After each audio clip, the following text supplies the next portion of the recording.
You are now listening to Renaissance Soul.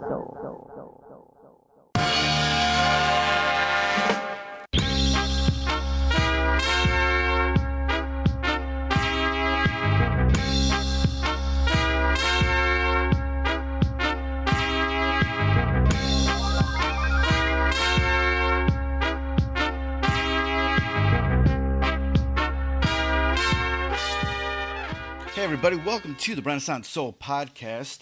I'm your host, Kelly K. Fresh Frazier. For this episode, we are joined by Parker Bengry and Chris Williams. They're just a couple guys known as the Messenger Birds. And what we're going to do is get into their debut album, Everything Has to Fall Apart Eventually. That was just released October 7th, 2020. We go into the origins of the band as both guys who have been long close friends found themselves in countless band situations, and they finally come together in 2015 to form this duo. So we do a track-by-track breakdown of Everything Has to Fall Apart Eventually, along with discussing the videos, the album artwork, and having Third Man Records press the vinyl version of the album. While much of this album was written and recorded throughout 2018 and 2019, the outlook of the world that we're living in, shown to us by the Messenger Birds on this album, is very relevant for this crazy 2020. So, without further ado, after a quick word from our sponsor, we'll get into this interview with Parker Bengry and Chris Williams of the Messenger Birds and talk about their debut album, Everything Has to Fall Apart Eventually. Alright, welcome back to the Renaissance Soul podcast, and joining me is the Messenger Birds, and they are not a rock band, they're just two guys, and those two guys are Parker Bengry and Chris Williams, and we're going to talk about their debut album. Their debut album is titled Everything Has to Fall Apart Eventually. How you doing, guys? Doing good, man. How are you? Good. I'm good. You know, just a couple guys. Just a couple guys. Two guys became three. Oh, two, three. Oh, added one. But so to kind of start things off with this debut album, it's really good and really enjoyed it. I tuned into the live stream of the Rust Belt Studios performance. Right when it premiered, you guys, it's just a really cool vibe. I really dig it, Thank you, man. We appreciate it. Okay, start things off. When did this band form, and what was sort of going on in you guys' lives that contributed to starting the Messenger Birds? I think this was we started fiddling around with stuff in the summer of 2014. We were both kind of on our way out of the bands we were in at the time, and we met each other playing hockey in high school. We came in our freshman year at this Catholic all boys high school in Michigan, and we were going into this summer training camp, and we were weightlifting partners, and so we didn't know anything about our musical background at that point. It's just we were lifting weights and playing hockey. And so the summer of 2014, as we're fizzling out of these other bands, we were getting together to watch a Red Wings game or something. Yeah. And so our thing was once a week there, we'd always get together, get a pizza from somewhere, watch a game, and just hang out. And then we started talking about just getting back together and jamming, because we had done that a little bit through high school and played in jazz band together. And we've been best friends forever. Going on So it's 14 years. Yeah. So it kind of was this thing where we were we'd never been in a serious band outside of high school together, and the other projects just weren't really working out the way that we wanted them to at the time for different reasons. Guys not taking things as seriously as other guys, or everybody's on a different page, and it just things were going wrong, and so we just started kind of messing around, jamming together, and things started clicking, and we were all right, well, maybe we can actually do this. And then 2015 is when we really first started playing shows. Oh, nice. What kind of bands were you guys both in before you started doing this, after high school? where were like what part of like the Detroit area were you guys playing? Well, Parker was in a lot of metal bands, Mhm. and yeah, he also went college for a year, Chicago.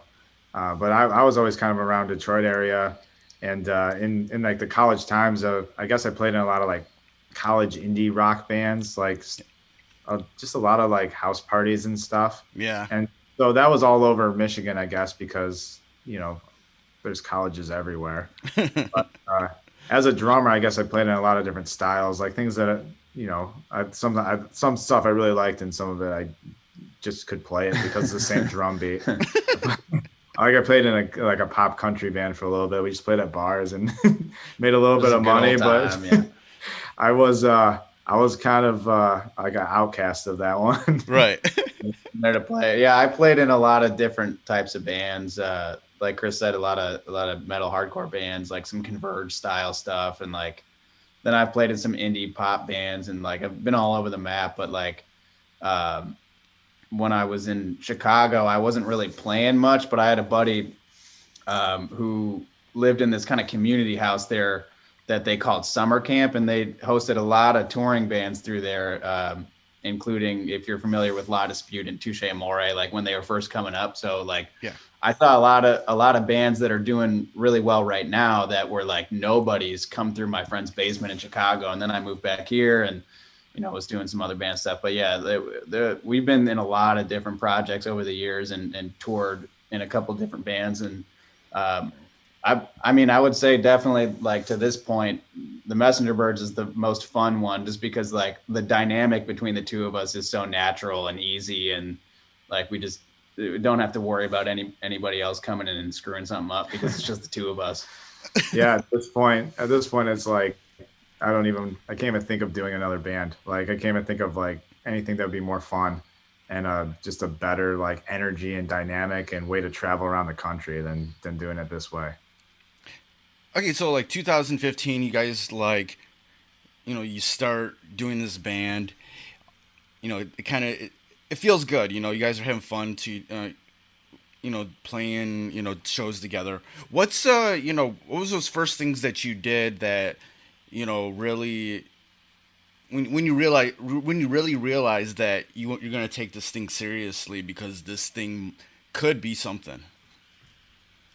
I mean, I think that we were taking it seriously as soon as we started it, but we were really kind of like rebranding ourselves in terms of like, we had been in all sorts of different music scenes in Detroit that didn't intersect the one that we were kind of coming into at the time. So we had to really kind of like start over from scratch and make a lot of new connections on top of the old ones that we already had with people at venues. Like I've worked in music venues around here in bars forever. So I know a lot of those people for the past 10 years, but I think there was never a moment where we were like, this is just for fun. Like we were always taking it seriously and trying to like plan our next move and figure out what the next step was, or like who was the next person we needed to kind of like connect with to get to that next level. That we're pretty calculated in that way. I don't think we've ever just kind of like sat around and be like, well, maybe something will happen or maybe it won't. So I mean, we try to be as calculated and prepared as we can be to keep pushing things where we want them to go. I think something that's really helped us with that too is the people who were in the Detroit music scene who wanted to put on big shows with us, people who wanted to work with us, and the way that the fans who came out to those shows interacted with us and everything helped us just keep pushing harder. And even though we were committed the whole time, it just made it easier to do it and to do it bigger just with everybody else's energy. And, during that step where you're sort of reinventing yourselves, was there anything that you had to be honest about yourselves and like let go from the past?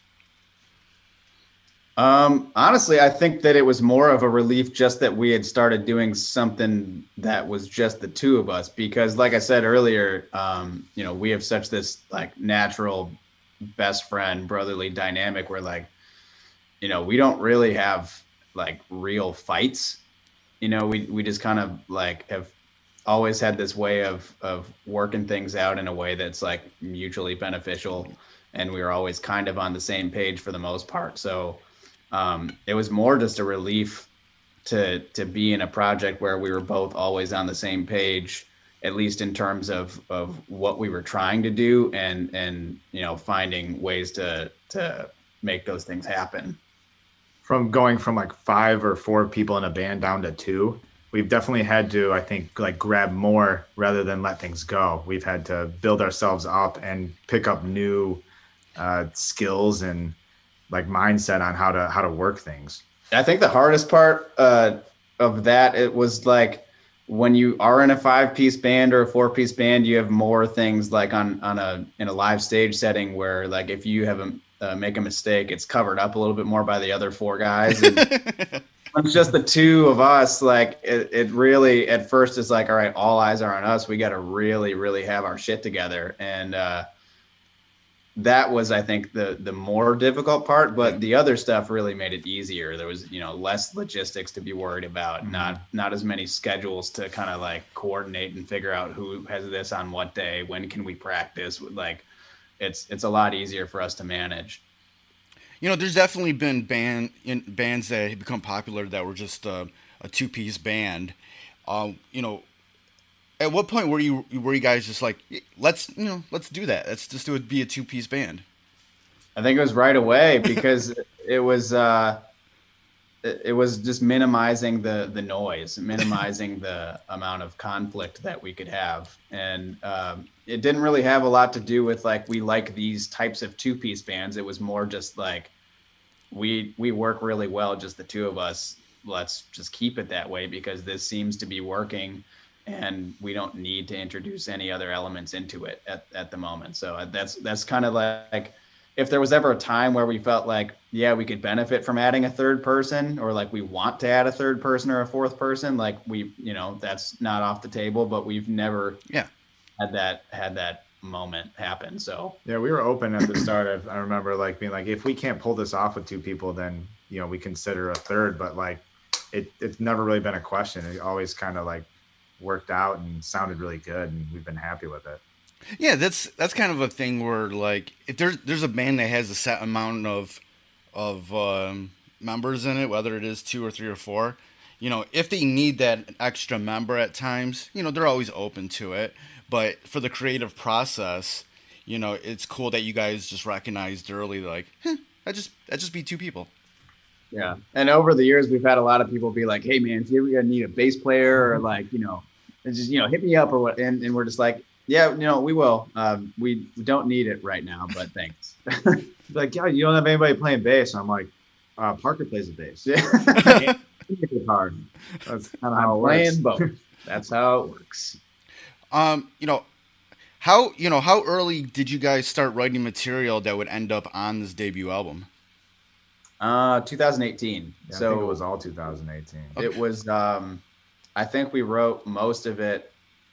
There was like one song that we wrote in April of that year, another song that we wrote in September, and then the rest of it was like probably December, and maybe like a little bit finished up in January of 2019. But it was all like, other than two of the earlier songs, it was really done in kind of like a month.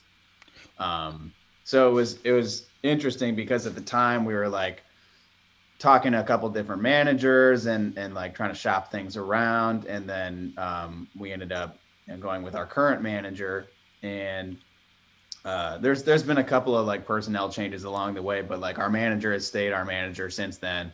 And we were given the green light to like, all right, yeah, let's make an album. And we didn't have it fully done yet, but we were kind of given this like, I don't remember if we were given a date that we had to go and get it done by, but we kind of were like, all right, let's get this done and get it studio, get out so we can get things moving. And then, you know, this and that happened. And then we had somewhat of a release plan, and then COVID happened. And then, so things just kept getting pushed back in terms of the release. We would have ideally released it much sooner, but, you know, it ended up, I think, probably being released at the exact moment that it probably needed to be, just in terms of what's going on in the world and what the content of the record is. Right. What were you guys performing before you started writing for this album? Any of those songs? How many songs did you write, before that? Like 5 or 6. There were probably a good 5 or 6 songs that we had. Some of them we don't play anymore. Some of them are on an EP, the Good Years EP, that we still play a few every once in a while. But yeah, we had some old songs on like a demo that maybe exists somewhere in the world still, and then we had that EP, and then every once in a while we throw some covers in. Like we frequently play a Nirvana cover. We love playing Breed. Oh, and then that's a good one. We've done a couple others over the years, but yeah, it was mostly just those like 5 or 6 old songs and then a cover sprinkled in here and there. What's sort of like the difference in your guys' opinion of that old material and then the stuff that would be on the album? Well, the old stuff is definitely more garage rocky, and we wanted a lot more noise with this album. I guess there's a bigger spectrum of sound, and not just like guitar sounds. Well, they're from a guitar, but there'll be like some digital sounding sounds. Yep. That makes sense. Spacey sounds, aggressive, harsh ones. Kind of like synthy stuff. I mean, there are some actual synthesizers on the record too, but there's some different like pedals that we use that you kind of make my guitar sound like instruments that it isn't. Okay. So that's always been interesting to me, is just like all the different noises that you can make with a guitar and with pedals and different combinations of pedals. And right before we finished writing the record, I got a couple of new pedals from Earthquaker that really kind of changed the way I looked at some things. So that definitely lent itself to some of the songs, like Everything Has to Fall Apart Eventually and Play Dead, and a couple other ones on there. Definitely had a lot to do with those pedals. So I think for me, like adding new sounds into the vocabulary of the songwriting definitely helps change things up. And we're always looking for new ways that we can do that, just because when you're only a band of 2 people, there's so much you can do if you just keep using the same tools over and over again. Yeah. It's just always finding ways to keep it fresh and do something new. Yeah, there are a lot more layers on this new stuff. Yeah, talk more about that. Like when you're thinking about adding new sounds to the band, but you guys are just 2 people. How you talk about the pedals and everything. How do you kind of reconcile that, whether or not you can do it properly, both recording it and doing it live? I think that we try to think of it during the writing process, or whenever we're like trying to jam something out. We're constantly thinking of like, how is this going to come across live? And so before we take anything to the studio, we already kind of have an idea of what that's going to be. And I think a lot of times we write songs to be live songs as opposed to just like straight up album songs. So 90% of what you hear on the album is pretty much exactly how we play it live, give or take, and a little instrumentation here or there. But it's a fun little challenge, because you do all these things when you're writing and you're thinking like, can we pull it off live? And then you play around. It's a bunch of, Parker messing around with tones and knobs and like practicing a ton and trying to make sure the vocals are there and everything. And yeah, it's a little challenging, but I think we pull it off very well. I think more often than not, what happens is if we're working on something and I just have this feeling like it's not working, or like it doesn't sound the way I envisioned it, I toss it away, like at least temporarily. And I'm like, yeah, let's stop working on this thing. I don't think it's doing what we want it to do, and then go to something else. But it always comes from a place of what's this going to sound like live? How's it going to come across? What kind of part is this, or what kind of vibe are we trying to convey? and then we go from there. So if it's working, we keep going. If it's not working, we don't force it. We just kind of put it to the side or completely disregard it and then move on to the next thing. At the time where you kind of have this, deadline in your minds about finishing this record, when you start writing, recording more tunes, aside from maybe just the sound, what else did you want to accomplish with this debut album? I think mostly, like, because we were just talking about this recently, was that we really wanted to get away from the idea of us just being this like garage rock two piece, because that's what so many of the two pieces that are super well known are. You think about the White Stripes or the Black Keys, who now isn't really a two piece anyway, but they all were these garage rock duos that had kind of similar sounds. And when we first started, that's kind of what we were pegged as. And the two of us both knew, that's not the band we wanted to be pigeonholed as, because we have such a diverse catalog of influences. So we wanted to really make sure on this record that we were bringing out all those things that are a part of who we are as musicians, and kind of broaden the spectrum of what our sound can be. So it's not just a garage rock song, or it's not just an alt rock song. It can be a lot of different things. And I don't think that genre doesn't matter to us as much as people might think it does. Nice. Let's get into the actual album itself, and talk about each song. For each song, just want to know about anything interesting about the theme of the song, recording it, or whatever. Sure. So the first one on the opening track on the album is "Play Dead Just for Thought." You want to talk about? There's a couple interesting things about this one. Yeah, we started with the instrumentation on this one. We were jamming out. I think Parker had like somewhat of an idea going, and then he started layering all these different sounds together, which turns out to be the ending part of the song that you hear with the big wall and different layers of a million different sounds, and then with a big heavy beat to lay as the foundation, I guess. And the lyrics of that one were written a little bit before we were touring. I was driving the mountains, and Parker was just looking up like current event articles.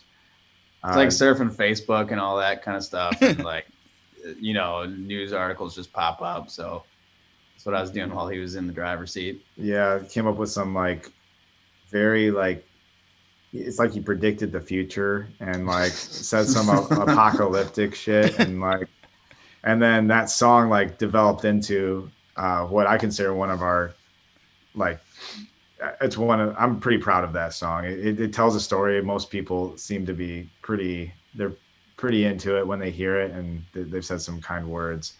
And that one also turned into like a very 2020 song. Like once the pandemic hit, we're like, we need to throw this one out there for everyone to hear. Yeah, that wasn't originally going to be like a single from the album. That was just supposed to be an album song and a live song. And then when we released a single, like I think in March, just when we started, like we were about to hit lockdown, and then like a month and a half later, maybe we were like, well, this song seems pretty appropriate. Let's make a weird video and let's put it out. And so, it went from being like that we're not going to release this until the album comes out to like, this seems like we should probably just put it out now. So our plans always kind of like change on the fly, just because we don't have a lot of stuff like holding us down, because we're an independent band, and our manager is pretty supportive of our ideas and really helps us go for, like, she's usually on the same page again. Like, we have this team of people that we're working with that all seem to be kind of like really in sync. which is nice. It makes things super easy for us. Yeah, we've been fortunate to not butt heads anywhere yet. Yeah, we haven't gotten ourselves in a situation where we're like, nope, I don't like where you're going with that. This isn't working. The next song is Chris double trapped drums on that song. Oh too. yeah, I also use bigger drums than what I usually use. okay. Bigger drums and bigger cymbals. All right, the next song on there is Phantom Limb. Yeah, that was our big one. That was the second one we released on this album. That was the one that really kickstarted a lot of things, though. That got put on a couple of pretty big Spotify playlists when it was released, and it kind of blew things up a little bit. So it was the first song that people really kind of identified with us on a larger scale, and kind of set things in motion for this album to be made.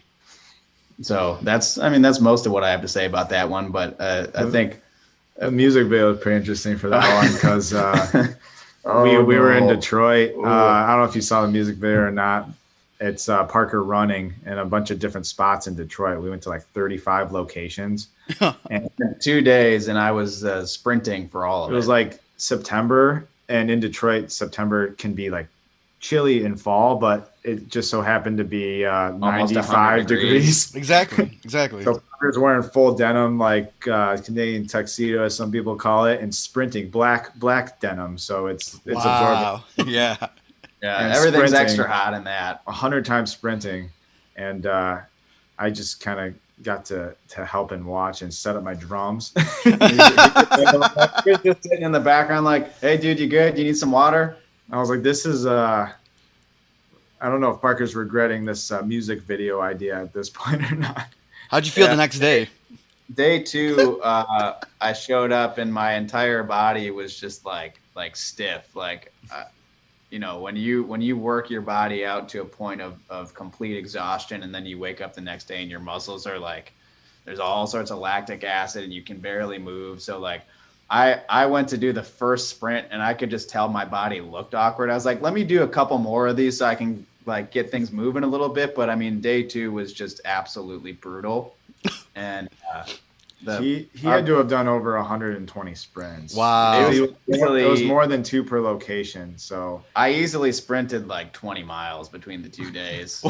But, it was pretty bad. But the director and producer of the video, by the morning of day 2, like midway through the morning, just kept looking. Like every time he asked me to redo a take or something, he would be like, "Hey man, I'm really sorry. I'm not trying to be like mean or like push you to do something. I just want to get the right shot." I'm like, dude, it's fine. Like, because I am one of those people that like, if you don't know me really well, I just kind of have this straight face that looks like I'm always mad. So like I think he thought that I was just like really pissed at him for like making me like redo all these running takes. And I was like, I'm tired, dude. You gotta understand, like I'm doing the takes, I'm gonna run. I'm not mad at you. Just tell me to do it and I'll do it. Oh, that's fantastic. The next song is What You Want to Hear. That was a fun one. That's one of the more hard-hitting ones on the album. Big rocker. Yeah, that one I guess kind of sounds more like our garage rocky roots that we came from. Definitely could be like something you hear at a sports game or something. But I thought something that was fun from that one was recording it in the studio, and you hear this like Jake being yelled at the beginning of the song. That was fun. We kept that in there because that was our producer had an intern named Jake. And still has an intern named Jake. Still has the intern named Jake. Jake's a really good guy, super helpful, but Steve still yells at him anyway. And he'll be right next to him and he'll scream Jake right at him. So yeah, like you can't communicate with him at a normal volume, so he has to constantly scream Jake even if he's a foot away from him. He says it the same way every time too. So we recorded all his Jakes and he layered them over each other. So if you go back and listen to that song and hear the very start of its song, now you know what that is. That's fantastic. That's not me yelling. That's our producer, Steve. What okay, the next song is Self-Destruct. Yeah. So that one was the first one we released that's on the album. And that was, I think, April, like mid-April of 2018. Yeah, that was April 2018. But when we did it for the album, we actually kind of gave it a tune-up. We re-recorded a couple parts, and so if you listen to the original recording, it definitely is not as beefy and heavy as the album version. We had Phantom Limb also had a little bit of a tune-up too, but yeah, the Self-Destruct. It definitely we re-recorded the bass on it, and maybe we recorded recorded the drums too. Re-recorded the drums, but yeah, that we made the drums definitely sound bigger. The bass sounded a little fatter, beefier, and meaner. Yeah. But that song was kind of written like in relation to, again, like a lot of this stuff comes from current events and things of the time that like I'm reading and I'm just absolutely appalled by, and so there's a lot of references to like the Charlottesville Tiki Torch marches and the all that stuff, and just like feeling like you're living in a time machine and seeing stuff that should have been happening like 70 years ago. Yeah, and never happened again. Right. And Here we are. Here we are again. 1940s America, Germany. I don't know, whatever you want to call it. Yeah, you mentioned a couple times about like going back and beefing up some of these songs from when you first recorded them. What was sort of like the experience in the studio working with Steve in regard? What did he bring to this album? A lot. Yeah, he's super. His mind's always going with creativity when it comes to sounds and noises, and he had some of the ideas for some of the filler sounds that you'll hear in I think Play Dead and No Pardon have some big sounds in them too. He's got a wealth of just different tools in there and pedals that are actually, there's a couple pedals at the studio that are built on site by the owner, Al Sutton, and a lot of really cool like fuzz pedals and then some other just wild sounding stuff, and some like a couple of like the DIs and preamps that they use are all made there, and Al sells them and does stuff for NAMM. But yeah, I mean, Steve always has his mind around like what's going to sound the coolest this way, like what are we going to tweak EQ wise on this thing or that thing. He gets the drum sounding. He spends like 2 hours on day one just getting the drum sounding right. Yeah. And it's just me sitting on the couch watching him twist knobs and like mess with preamps and do all this crazy shit, and like I have no idea what he's doing, but Steve just somehow gets it to sound insane. And then he's down to try anything, and he just gets in this mode where like we go in there, we joke around with Steve the entire time, and things get a little wild, but he gets in this zone where like he just is on it, and he's like, let's try this, let's do this. Yeah, and at the end of the day he'll stay up all night like editing it to where he hears it should be, and then gets it to that place, and we like, we're done for the day. It's like midnight. We're going home. We're like, oh yeah, Steve, we're done. And he's still just like, he's got this idea of where it's going and where it needs to be, that like, we're like, we have no idea. He goes into mad scientist mode on the computer. He's just like, let me get this. And then 4 a.m, we get an email saying like, here's the rough first mixes. Let's take a listen. They sound amazing every time. Yeah. Nice.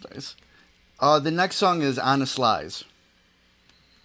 Honest Lies is actually one of our oldest songs that we decided needed to be on the album. We've been playing that one live for a long time, but the only version of it that existed was kind of a like older demo version. So we gave that, we sped it up a little bit from where it used to be. It actually used to be kind of a slower song. It was still pretty drivey, but it gave it a much needed speed boost, and added a couple layers of weird synth wild guitar sounds, and since we played that a lot live, we added some like more character to it with the drums and the guitar, what we're doing. Very interactive with each other, very back and forth. Mm-hmm. But yeah, we felt like it needed to get some airtime on the new album, see some more light out there, and we've always liked that one, so we wanted to keep it. The next one is No Pardon. Another very fun, just jammy song, right? I mean, that one. Yeah, we wanted that one to have energy and kind of get people pumped, I guess. It's definitely the pump up song on the album for us. Yeah. A lot of it was based around the drum beat and just kind of this like really aggressive synthesizer kind of guitar what's the word, distortion. So yeah, I don't know, it's just like listening to a bunch of punk rock and then listening some Nine Inch Nails and just getting as aggressive as we could with that one, and then again getting really angry at the news and and about it. I feel like I do a lot of that, but that one also we're talking about layers of sounds and then Steve's influence on them. At the end of that song, he takes Steve, the producer, took a power drill without a drill bit in it, and put that against Parker's guitar, right near the pickup. So it just made this crazy pickup drill, a drill is going it's kind of that ring, that vibrating ring. Yeah. So it's the drill mixed with not just my guitar, but it's got the pedals. It's the drill and then my natural guitar tone. And then I had the data corrupter on with an oscillator setting on. So it's this weird synthesizer oscillator sound to begin with. And then the drill just makes it sound ridiculous. Yeah, that was nice. Cool. The next song on there is the title track of the album, Everything Has to Fall Apart Eventually. Yeah. We put a lot of work into that one. That was one of the last ones that we wrote. Yeah. We started off as, again, we jam a lot of them out. This was another one where we're just kind of jamming together.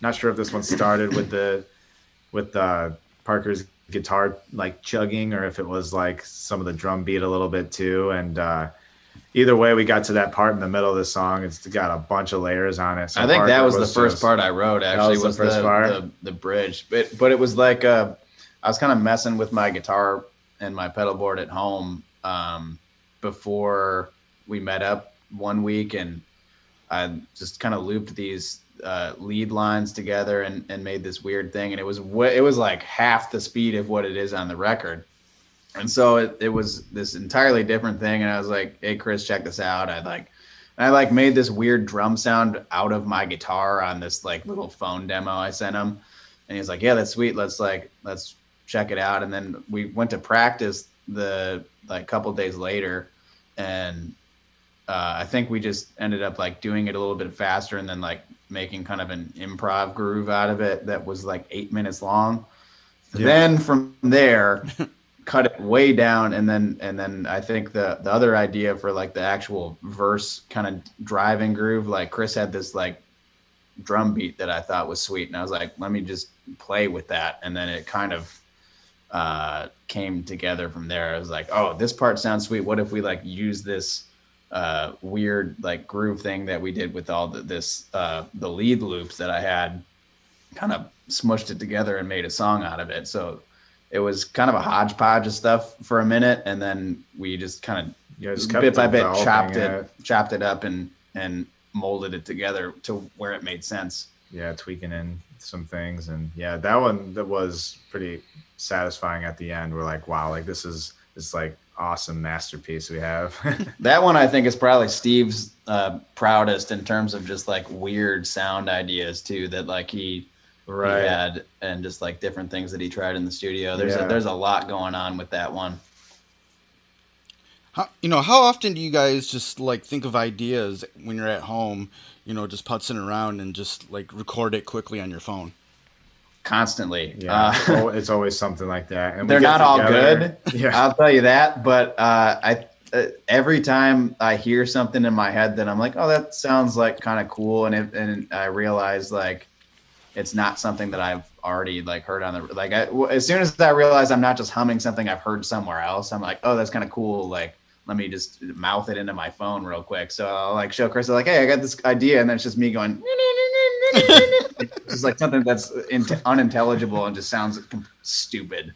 But yeah, you'll hear like one part of like some song that's like a layer of guitar, and you'll be like, I can hear a whole different song coming off of that. So you got to like tell yourself to remember that. So, yeah. Or record it on the phone. Like, I've gone back so many times and listened to like mouth instrument demo ideas that like I know sounded completely different to me when I first made them. And then I listened back to it. I'm like, I can't hear whatever it was that I heard before. And it just makes no sense. But yeah, I do it all the time where I have an idea. I mouth it into my phone and then hope that I remember it later. Yeah. Because there's no other way to do it. And we get together pretty often. So we still jam. Like, even when we're not like, we don't need to write new music, but we always are. We're always jamming things out, and then songs come out of nowhere, or at least the song starting ideas. So we did even some of that today while we were waiting for you. Nice. The next song is When You've Had Enough. Yeah, this one was me. This one was all Parker. I don't remember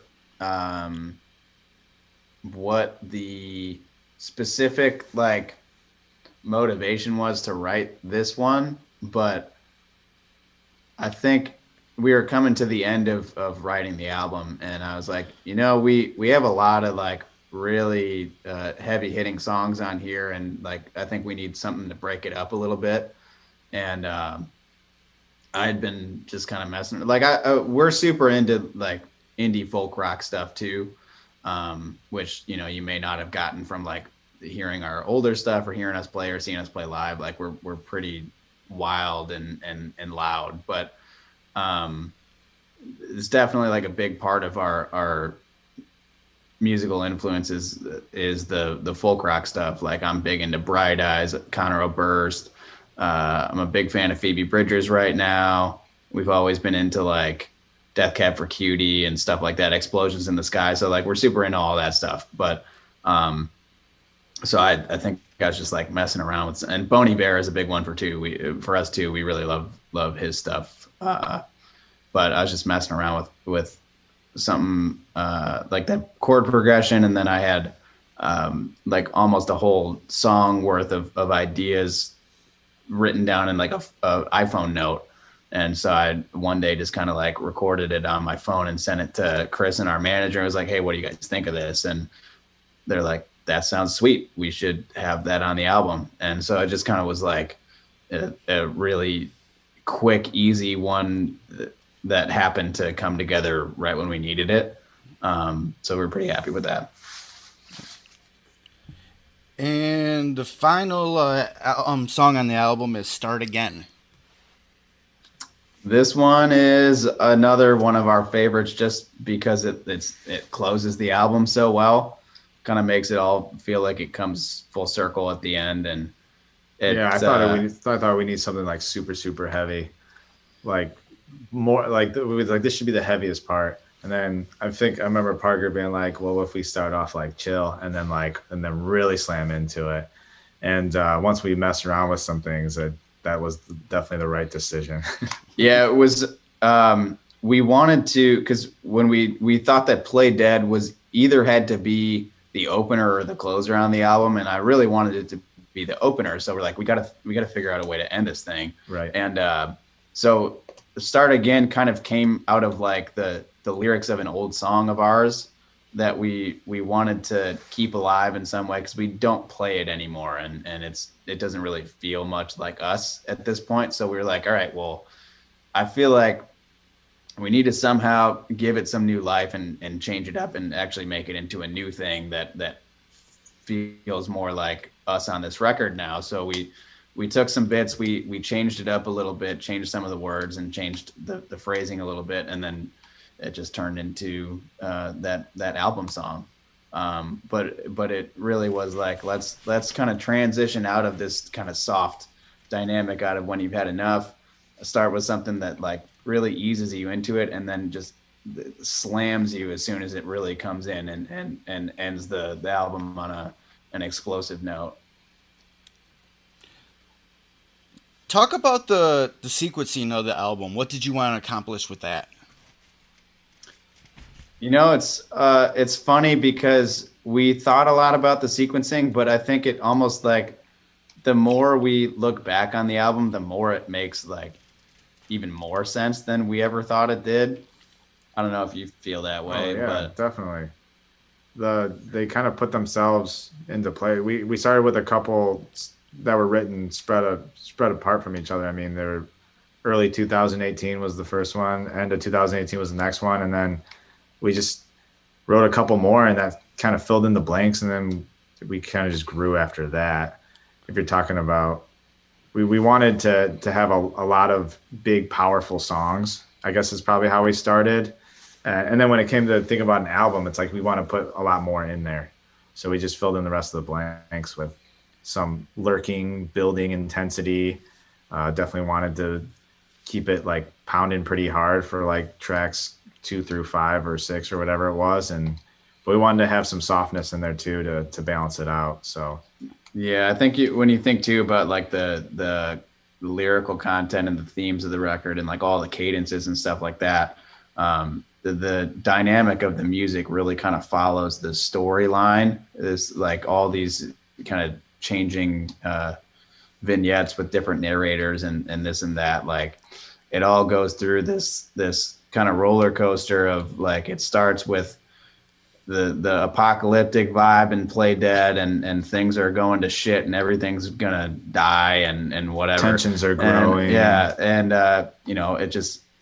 It gets aggressive, it gets more aggressive, it kind of chills out a little bit, something gets more super aggressive, very aggressive, gets really chill, and then things are looking up a little bit, and then all of a sudden it's right back to things are exploding and more chaos. Yeah, chaos.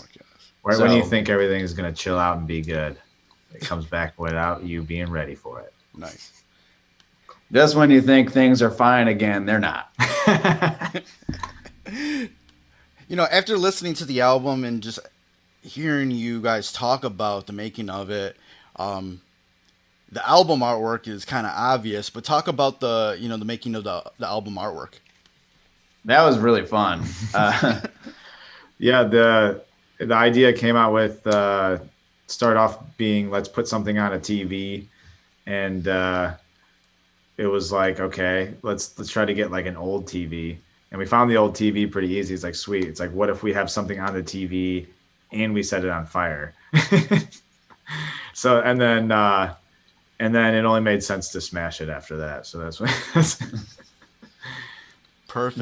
But the TV is like it's kind of like the portal of how people receive their information, and it's like classically been that way for since the 50s, right? 40s, 50s when 50s is when TVs were getting into homes a lot more.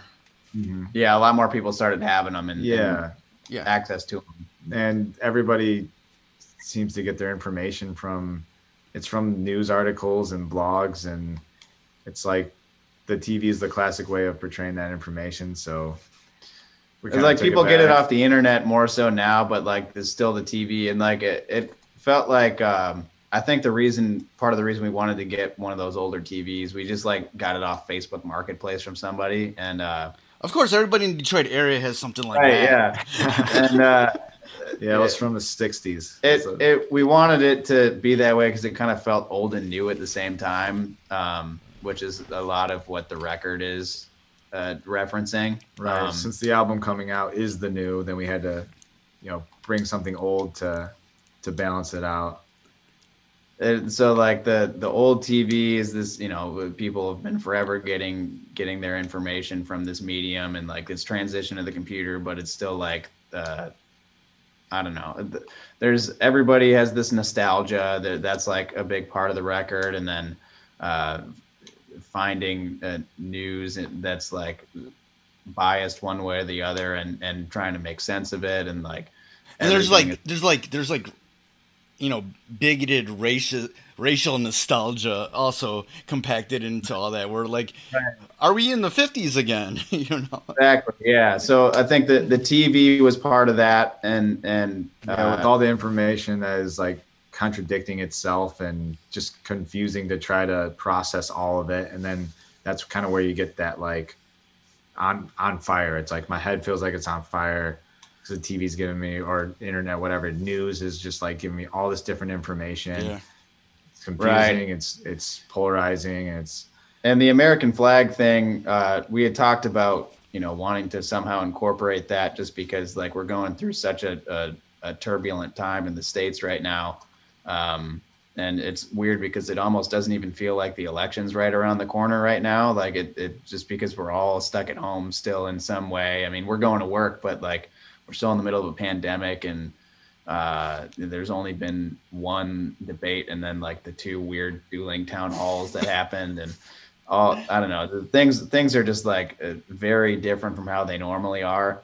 And we a lot of the record is in reference to kind of the dumpster fire of what America is becoming, with all sorts of just conspiracies and people trying to make sense of narratives that don't make sense.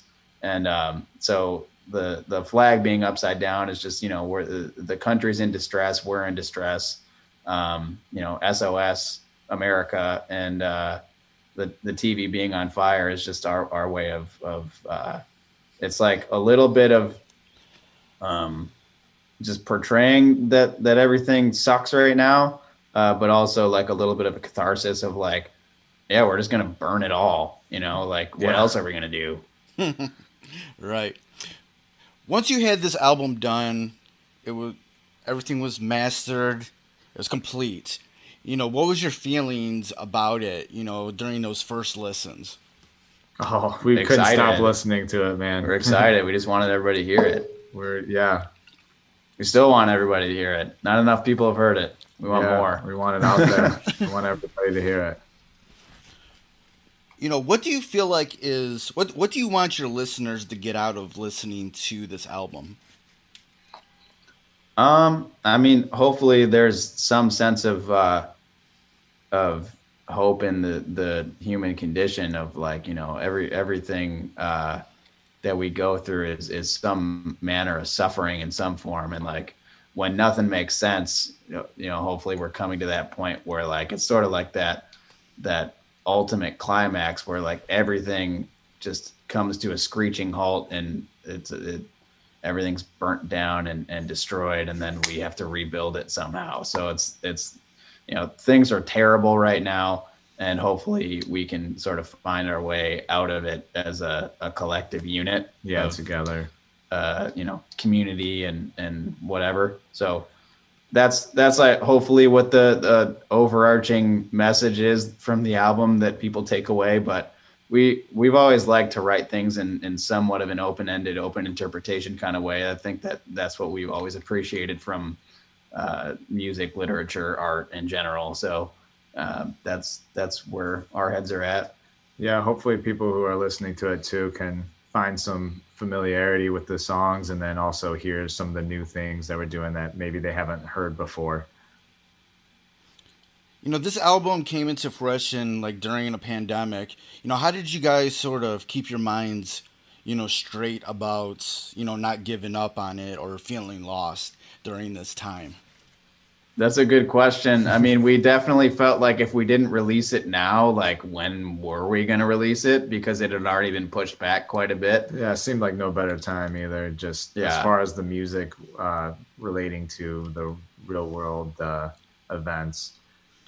But then we were excited, like we're going to make more music anyway. So we'll just keep it going. Yeah. I mean, everything about this record seems kind of symbolic in its own way. Like the song meanings to us were not written about 2020, but they just keep reinventing themselves in our brains. And like every time I listen to one of the songs, it's like, this isn't what I wrote it about, but it definitely feels like it now. And yeah, it is kind of funny. We have like people asking us if like it was written about 2020 a lot, or like the pandemic itself, and it never has. But then listening to it again, it's like you almost start to forget like what we were writing about when we were working on it. You forget that it was written 2 years before any of this shit happened, and like for the most part, and people are finding things that are more relatable to it now than, I mean, even might have then. So I feel like it ended up being kind of the perfect time to release it, even if we can't tour with it right now and things aren't the way that we'd like them to be. But we felt like it was definitely time to get it out there. Why do you feel like these topics that you wrote about in 2018, 2019 came to such fruition in 2020? What did you see in those topics that are maybe like just getting blown out of the water now? Like what do you remember what was going through your head at those times? I mean, there might be part of it where like it was maybe a little bit more on the fringe then, in those early years of I mean, it's all like very Trump era kind of stuff. And, it's no secret that we're far from Trump supporters, but, we were seeing a lot of just like crazy conspiracy, like just happenings in the news, things happening here, things happening abroad. Just like things you never would expect in modern day world history to be happening at the scale that they're happening. And it was almost like people were forgetting their own history. And so I think it was more of like looking at what's going on and seeing the direction it was headed and being like, I don't like where this is going. And this isn't done. It's going to get worse. And so that's kind of like where. So we wrote about where it was going, and then it actually got there. Yeah.